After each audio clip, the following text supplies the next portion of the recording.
বন্ধুরা, এটি আমার ছাদ বাগানের একটি BN7 আম। এটি বাংলাদেশের বরিশাল নার্সারির একটি আম। দেখুন, গাছটিতে একটি ডাল আছে, একটি ব্রাঞ্চ থেকে ঝুলে পড়া মুকুলে গাছটি ঝুঁকে পড়েছে। প্রচুর মুকুল এসছে। এত মুকুল থাকবে না।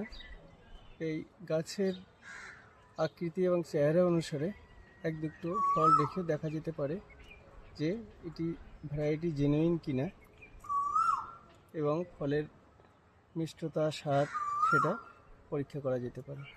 বন্ধুরা, এটি আমার মাঠ বাগানের বাংলাদেশের বাড়ি 4 ভ্যারাইটির একটি আম। গাছটি দেখুন ছোট, 4টি ব্রাঞ্চ আছে। দেখুন, প্রত্যেকটা ব্রাঞ্চে আমের মুকুল ভরে আছে। বাংলাদেশের সেই বিখ্যাত বাড়ি 4 আমের একটা ভ্যারাইটি, যেটি একটি অল টাইম বা 12 মাসি আমের একটা প্রজাতি। এত মুকুল হয়তো এবার থাকবে না, গাছটি যেহেতু ছোট, স্বাভাবিক নিয়মে বেশিরভাগ মুকুলই ঝরে যাবে। জাস্ট এক দুটো আম পরীক্ষামূলকভাবে যদি রাখা হবে, যদি না ঝরে থাকে তাহলে কিন্তু আমরা এই গাছটির ভ্যারাইটি এবং ফলের মিষ্টতা, স্বাদ সেগুলো আমরা দেখতে পারবো।